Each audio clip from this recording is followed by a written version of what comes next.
स्वागत है दोस्तों आप सभी का डिजिटल मैथ्स क्रांति में। आज के इस लेक्चर में हम क्लास 11th की एक्सरसाइज 5.3 को कवर करने वाले हैं। इस एक्सरसाइज में हम ये देखेंगे कि द्विघात समीकरण को किस प्रकार से हल किया जाता है, खास करके कॉम्प्लेक्स नंबर के लिए। इससे पहले आपने 10th क्लास के अंदर द्विघात समीकरण को हल किया था। वहाँ पे हमारे जो मूल होते थे वो वास्तविक संख्या आती थी। तो इस एक्सरसाइज में मुख्य बात बस क्या रहेगी कि हमारे जो मूल होंगे वो काल्पनिक आएंगे। जैसे हम विविक्त कर या डिस्क्रिमिनेट निकालते थे √b² - 4ac का मान, वो 10th क्लास में तो क्या आता था, ग्रेटर देन 0 होता था। लेकिन इस एक्सरसाइज में ज़्यादातर सभी क्वेश्चनों के लिए जो हमारा विविक्त कर है b² - 4ac उसका मान लेस देन 0 आएगा। तो करते हैं स्टार्ट दोस्तों।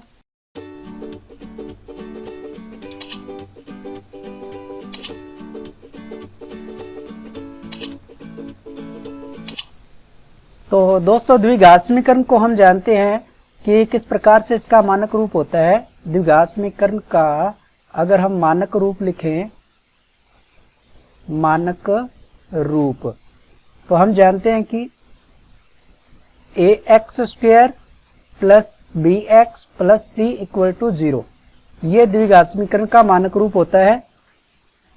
इसमें जो आपका a है वो ≠ 0 होना चाहिए, क्योंकि a अगर 0 हो गया तो x² वाला स्टेप यहाँ से गायब हो जाएगा, फिर ये रैखिक समीकरण बन जाएगी। बाकी b और c आपके कैसे भी हो सकते हैं, पॉजिटिव, नेगेटिव, 0 कुछ भी हो जाए। अब इस द्विघात समीकरण को हल करने के लिए हमारे पास द्विघाती सूत्र था। आपको याद होगा 10th क्लास में आपने पढ़ा होगा द्विघाती सूत्र, या जिसको हम श्रीधराचार्य सूत्र के नाम से भी जानते हैं, श्रीधराचार्य सूत्र। याद आपको आ गया होगा। उसके लिए हम x का मान कैसे निकालते थे, -b ± √b² - 4ac / 2a। इस फॉर्मूले की सहायता से हम x के जो मान है वो ज्ञात करते थे। अब खास इंटरेस्टिंग चीज क्या होने वाली है दोस्तों इसके अंदर, कि हमारे पास यहाँ जो अंडर रूट के अंदर जो वैल्यू दे रखी है b² - 4ac, इसके ऊपर ही डिपेंड करता है कि अगर इसको हम d के नाम से भी जानते हैं, d फॉर डिस्क्रिमिनेट, है ना, या हिंदी में इसको बोलते हैं विविक्त कर, विविक्त कर, और ये b² - 4ac होता है। अब ये डिसाइड करता है कि आपके जो रूट होंगे वो वास्तविक होंगे या काल्पनिक होंगे, है ना, अलग अलग होंगे या एक जैसे होंगे। तो इस एक्सरसाइज में हमें b² - 4ac का मान है वो लेस देन 0 मिलने वाला है, क्योंकि जैसे ही ये आपका अंडर रूट के अंदर नेगेटिव आएगा, कोई भी डिजिट, है ना, ये वैल्यू आपकी नेगेटिव मिलेगी। तो इसका मतलब ये हुआ कि कोई भी नेगेटिव नंबर आया तो ये हमें हमारे एक कॉम्प्लेक्स नंबर बनाएगा। तो इसमें नई चीज यही है, बाकी और कोई ज्यादा खास नहीं है। वैसे ही हमें द्विघाती सूत्र लगा करके यहाँ पे द्विघात समीकरणों के हल ज्ञात करने हैं। तो करते हैं अपने क्वेश्चन को स्टार्ट। तो क्वेश्चन नंबर फर्स्ट की बात करें तो सबसे पहले हमें यहाँ इक्वेशन दे रखी है x² + 3 = 0। हम क्या करते हैं, इसको अपने जो मानक समीकरण है उससे इसकी तुलना कर लेते हैं। ax² bx + c = 0। अगर इस समीकरण को मैं इसके जैसे लिखना चाहूं तो यहाँ लिख सकता हूं x² + 3। अब x वाला गुणांक तो हमारे पास यहाँ कोई है नहीं, तो उसको हम 0x लिख सकते हैं = 0। अब यहाँ पे आप इसकी तुलना करके देखोगे तो हमें यहाँ मिल रहा है a का मान कितना मिल रहा है, 1, b का मान मिल रहा है 0 और c का मान मिल रहा है 3। तो यहाँ से हमने इनके मान लिख लिए। a का मान मिला मुझे 1, b का मान मिला 0 और c का मान मिला 3। अब मैं यहाँ अगर द्विघाती सूत्र लगाऊं, द्विघाती सूत्र वो होता है x बराबर -b ± √b² - 4ac / 2a।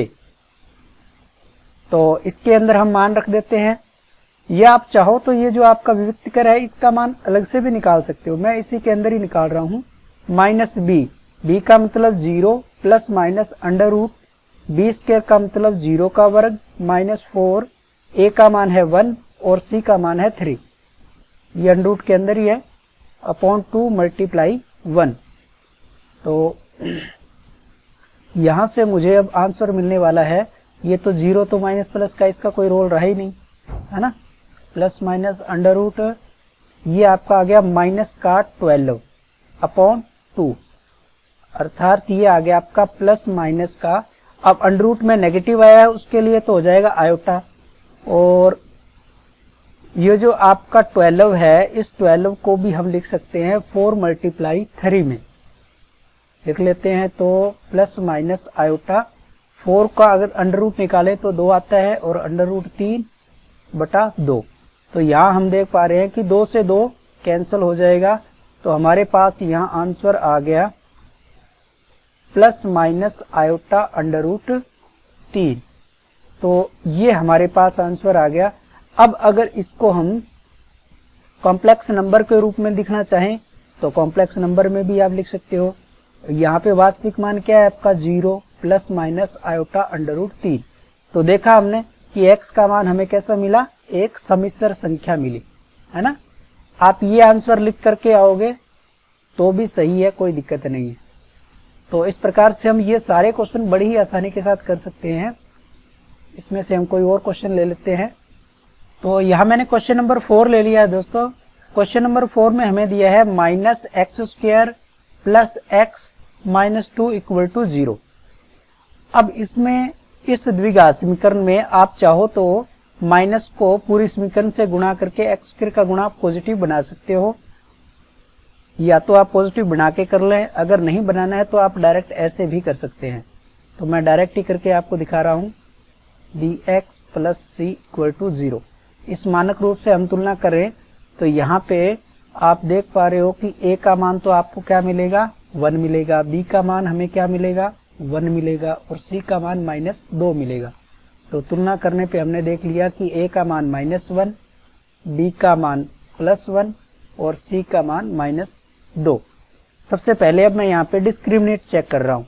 Discriminate हमारा क्या होता है, b स्क्वायर माइनस 4ac होता है ना। ये 0 से छोटा आएगा तभी तो हमें कॉम्प्लेक्स नंबर मिलेगा। तो b स्क्वायर का मतलब 1 का स्क्वायर -4 मल्टीप्लाई a का मान -1 और c का मान -2। तो 1 माइनस ये आपका प्लस का 2 हो गया और इसको गुणा करेंगे तो माइनस का 8, ये हमें मिला माइनस का 7। तो आपने देखा कि d का जो मान है लेस देन 0 आ रहा है, ठीक है। इसलिए हमें जो आंसर मिलेगा वो कॉम्प्लेक्स नंबर के अंदर मिलेगा। तो अब हम यहाँ पे द्विघाती सूत्र लिख लेते हैं। द्विघाती सूत्र x बराबर minus b plus minus under root b square minus 4ac लिखो, चाहे आप d लिख दो, एक ही बात है, 2a। तो माइनस b का मतलब आपके पास है 1 plus minus under root, D का मान या डिस्क्रिमिनेंट आपने पहले निकाल लिया है माइनस का 7 अपॉन 2 मल्टीप्लाई -1। तो -1 plus minus iota under root 7 upon -2, ये आपको यह मिल गया है ना। अब यही आपका आंसर है। इनको आप अलग अलग करना चाहो तो अलग अलग भी कर सकते हो, और अगर यहाँ से मैं अंदर से पूरा माइनस को अगर कॉमन लूं तो ये प्लस का 1 minus plus iota under root 7 upon नीचे -2, तो माइनस से माइनस यहाँ आप कैंसिल भी कर सकते हो। तो आपको जो आंसर आप इस फॉर्मेट में भी लिख करके आ सकते हो, minus plus iota under root 7 बटे में 2 आप अलग अलग लगा दो चाहो तो इनके। तो ये हमारे x के मान जो है वो आ गए। बहुत ही आसान है। नेक्स्ट क्वेश्चन लेते हैं। नेक्स्ट हम बात करते हैं क्वेश्चन नंबर 7 की। तो यहाँ पे मैं मानक रूप यही लिख लूँ इसके अंदर, ax square bx plus C equal to 0। अगर हम इसकी तुलना करें तो a का मान आपके पास है अंडर रूट 2, b का मान मिलेगा 1 और c का मान मिलेगा अंडर रूट 2। तो यहाँ से मैंने तुलना कर ली इनकी, a का मान आपको मिला अंडर रूट 2, b का मान 1 और c का मान √2। तो यहाँ डिस्क्रिमिनेट का मान निकालूं b² - 4ac, तो 1 का स्क्वायर 4 मल्टीप्लाई √2 a का मान और c का मान √2। तो 1 - 4 √2 का √2 से मल्टीप्लाई होगा तो वो 2 बन जाएगा, और ये 1 - 8 और ये आ गया -7। तो यहाँ भी हमने देखा डिस्क्रिमिनेट जो हमारा क्या आ रहा है, लेस देन, जो डिस्क्रिमिनेट है लेस देन 0 आ रहा है। इसका मतलब कॉम्प्लेक्स,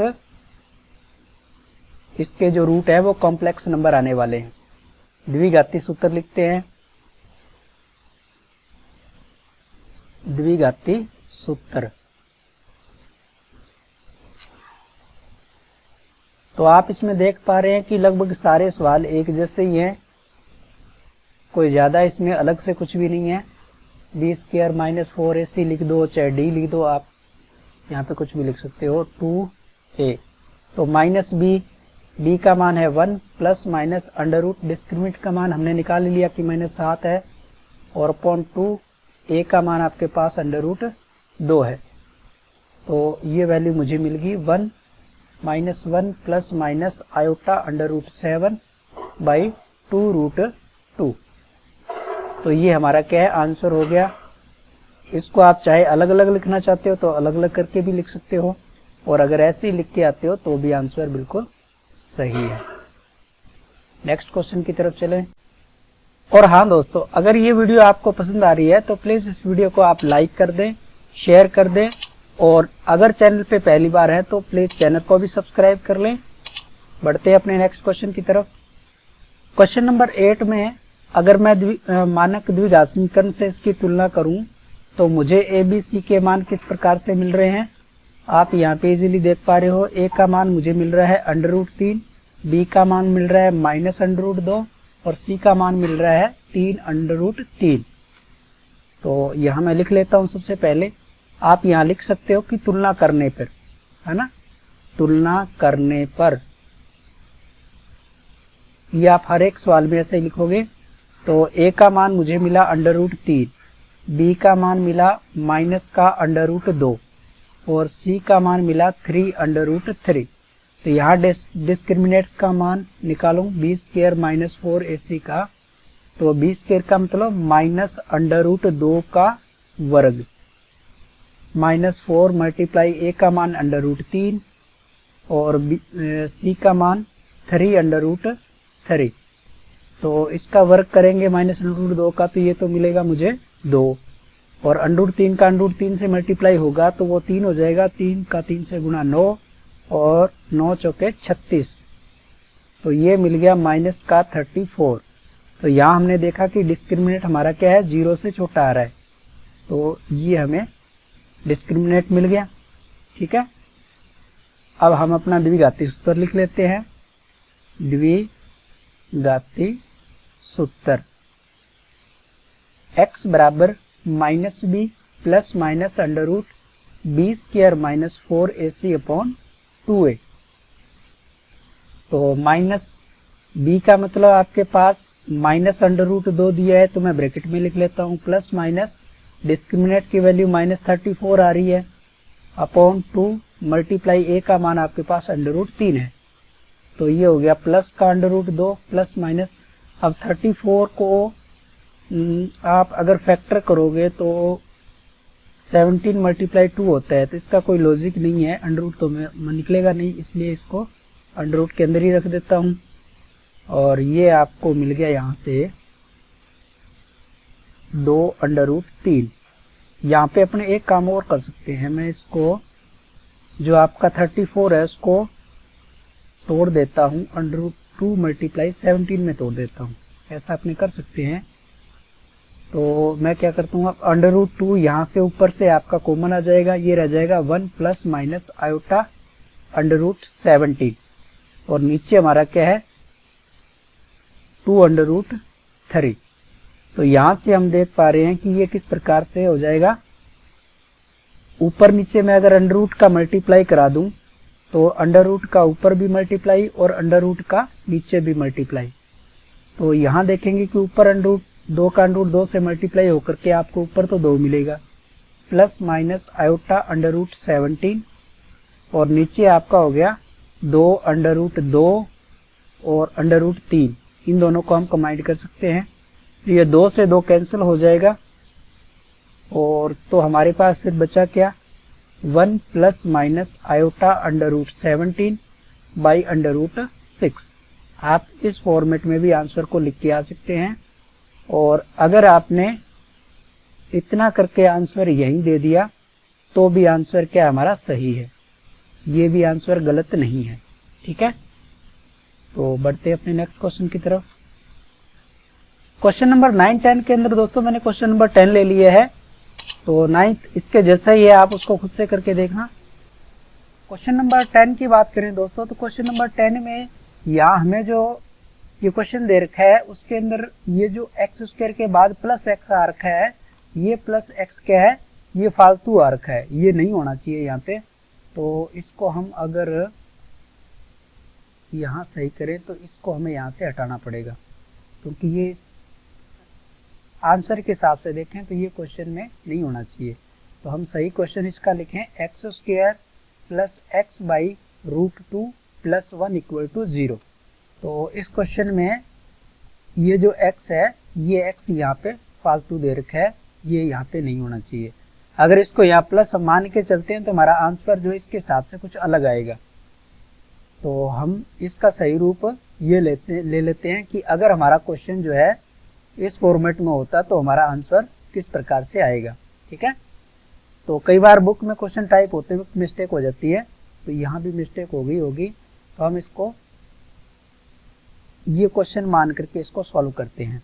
तो सबसे पहले इसकी तुलना करें A X square B X plus C equal to 0 से। तो यहाँ हम देखते हैं कि ए का मान हमारे पास कितना है, 1 है, और बी का मान कितना है, 1 बाई रूट 2, ये पूरा मान आएगा, और सी का मान कितना है, 1 है। तो मैं यहाँ तुलना करने पे लिख लेता हूँ, तुलना करने पर तो ए का मान मुझे मिल गया 1, बी का मान मिल गया 1 अपॉन अंडर रूट 2। यहाँ बी का मान लेते समय ध्यान रखना है दोस्तों, खाली आप अंडर रूट 2 ना लिखें, क्योंकि ये 1 अपॉन अंडर रूट 2 है, और सी का मान है 1।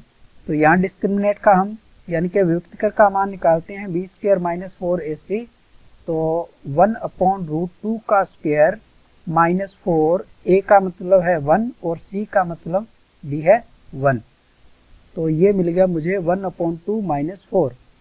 अब अगर इसका हम एलसीएम लें तो 2 एलसीएम आ जाएगा माइनस 8, यानी कि आपको मिला माइनस का 7/2। तो यहाँ मुझे डिस्क्रिमिनेंट का मान नेगेटिव मिल गया, जो कि क्या है, लेस देन 0। अब हम अपना द्विघातीय सूत्र यहाँ लिख लेते हैं। तो द्विघातीय सूत्र x बराबर minus b plus minus under root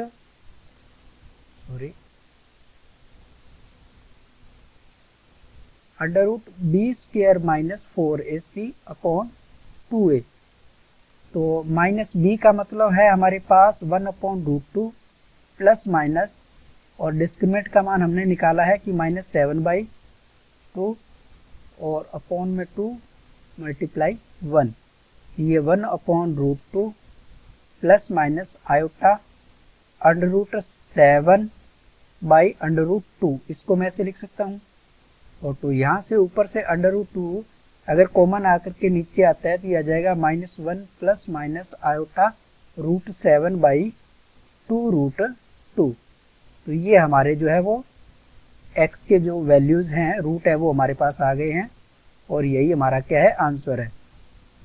तो धन्यवाद दोस्तों, आज की वीडियो में बस इतना ही, मिलते हैं नेक्स्ट वीडियो के अंदर। और अगर ये वीडियो आपको पसंद आई है तो प्लीज़ आप इसे दबा के लाइक करें, अपने दोस्तों के साथ शेयर करें, और अगर चैनल पे पहली बार हैं तो प्लीज़ आप चैनल को सब्सक्राइब भी कर लें और पास में आने वाले बेल आइकन को ज़रूर दबा लें। थैंक यू दोस्तों।